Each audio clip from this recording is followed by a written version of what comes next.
ESPN is wild. Bobby Marks was in his bag. Bobby Marks is deep in the Duffy. So it's a 5-teamer.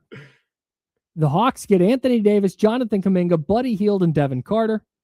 The Mavericks get Zach LaVine, a first-round pick from the Warriors, top 14 protected this year, and a 2027 first that'll be the worst of the Bucks and Pelicans picks. That's top 4 protected. Warriors get Kristaps Porzingis. The Pistons get Doug McDermott and Cash, and the Kings get Trae Young and Luke Kennard. Hey, man, you're 2 thumbs up on this deal? Yeah, sign me up. But you're a big Trae Young guy. I am a Trae Young guy. The one thing I like about that, though, is about that trade, and for the Kings' perspective, is if I'm looking at this correctly, you're not giving up any picks to get off of Zach LaVine's contract. You get Trae Young back.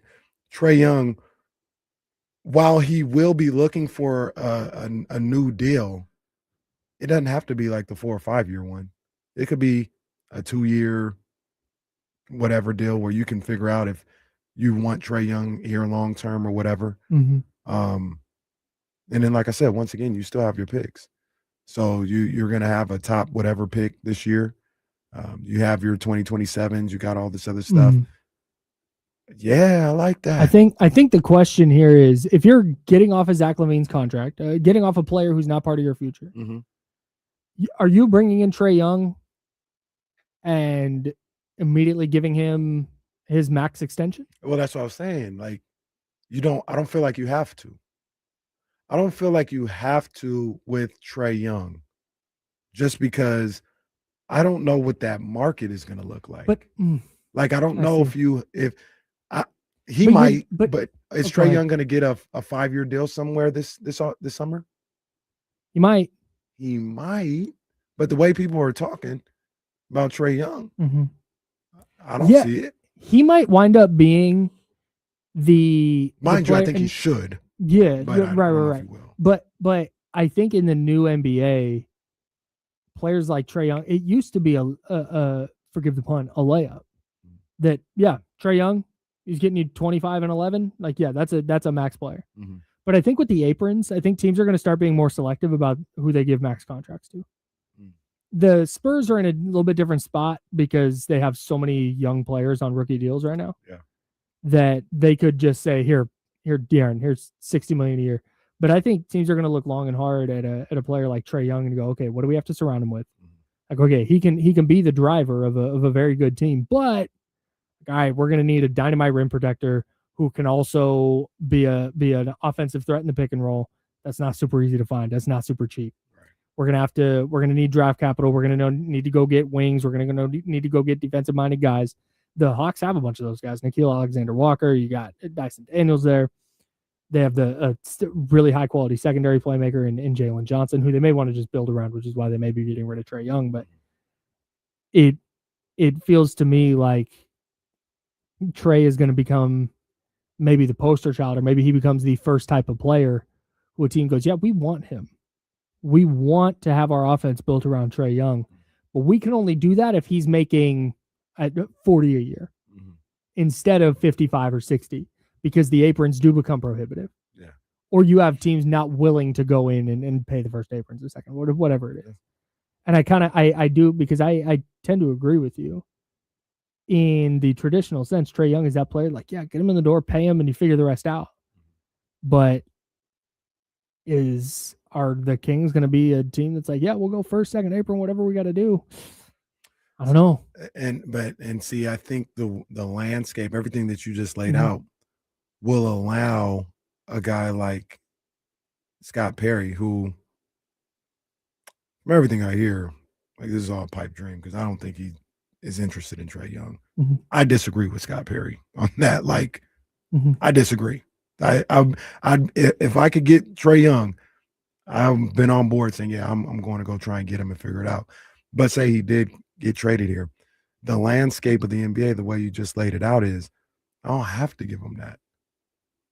I don't have to. Like, I could bring Trae Young here and I could say, hey, we'll give you a 2-year extension at $40 million a year. Or that sounds weird. That 2-year $100 million extension.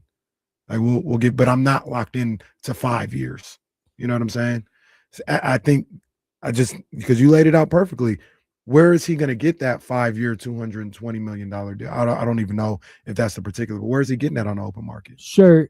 The other question that comes in here though is if you're letting, and this may be what you're talking about, because to bring in Trae Young, and if you'd like to weigh in on this deal, please do. 916-909-1320, 916-909-1320. That's the Elk Grove Kia talk line. Talking about this trade where it's 5 teams, but the Kings version, part of it, is they give up Devin Carter, they give up Zach LaVine, and they wind up with Trae Young and Luke Kennard.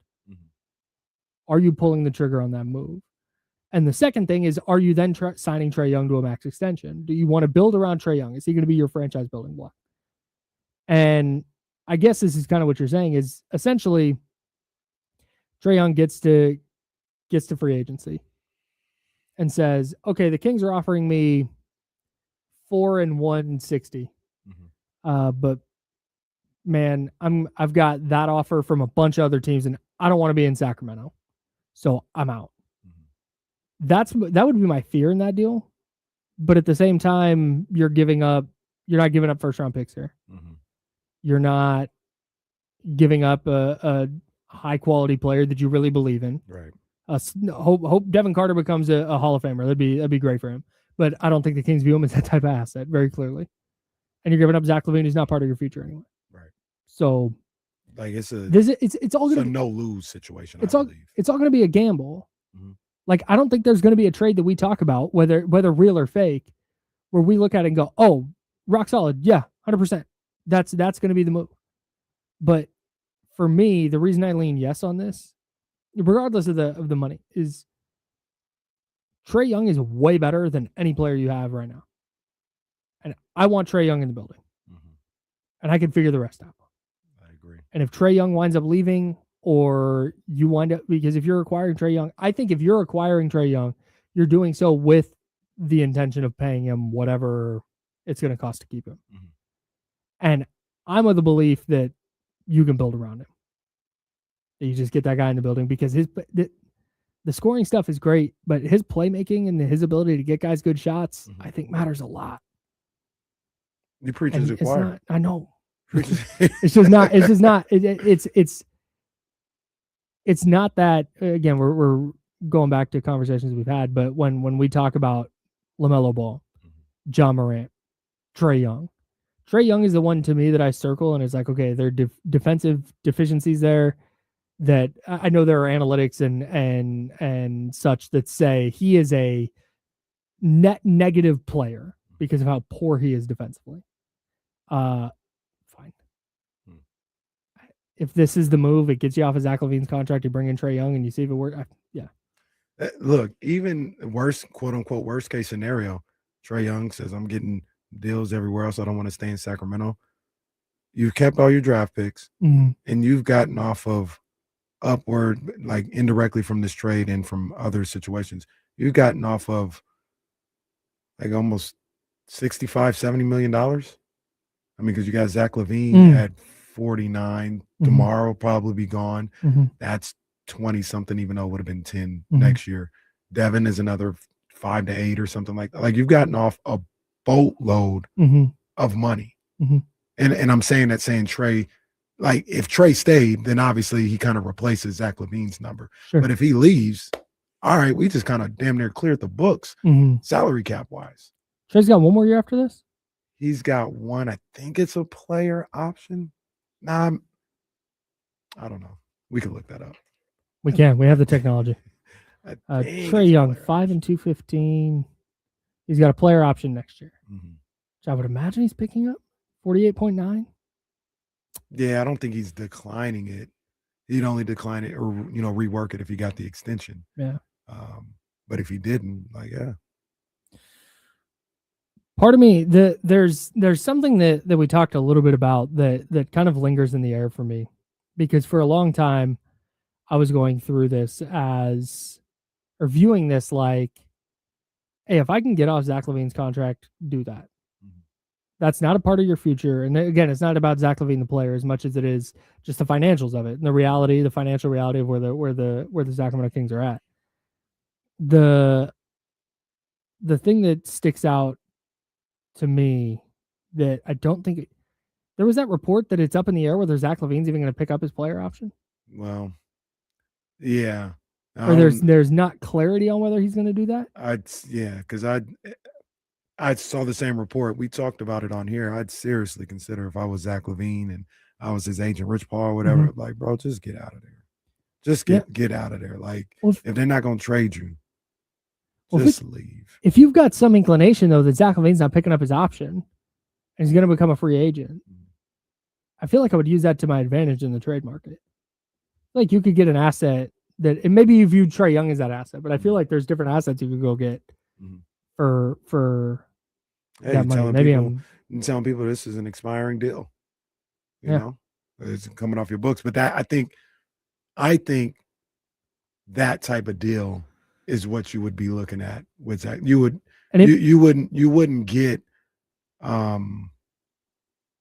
a young up and comer. You would get it almost be like an expiring for an expiring. I think in a Zach LaVine deal. Yeah,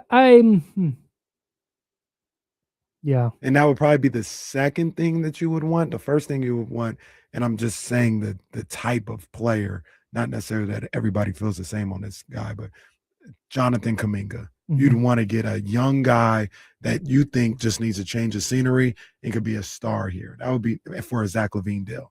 That'd be number one. If you couldn't do that, you'd probably want to take a chance on a guy like Trae Young, I would think. 27 years old.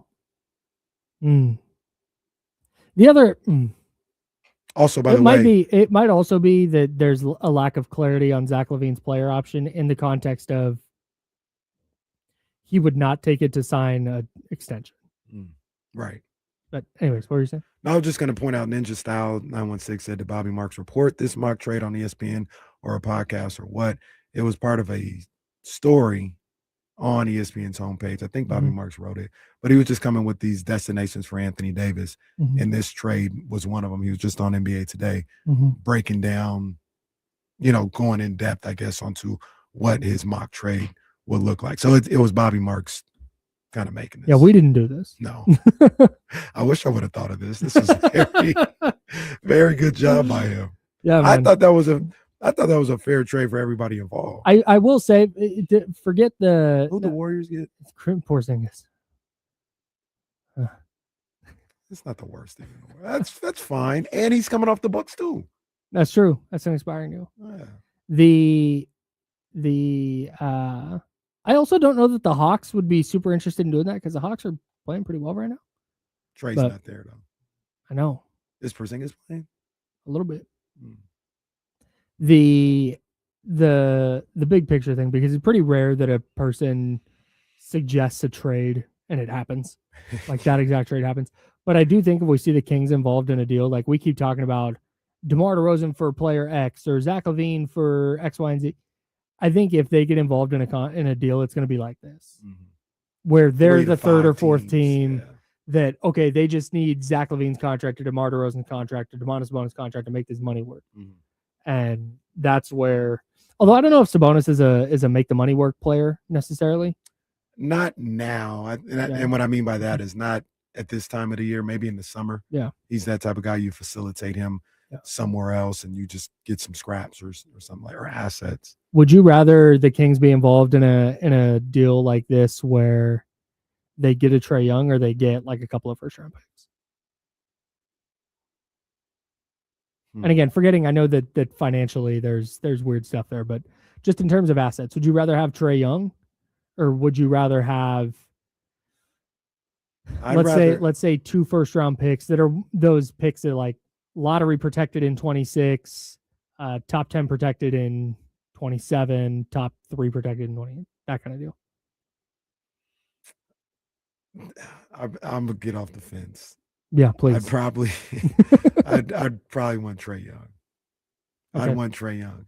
Now, the person who is like tear down person, rebuild person. No, the smarter thing is to get those assets, get 2 first rounders and do all that. And I get that. I don't think that's necessarily the wrong line of thinking.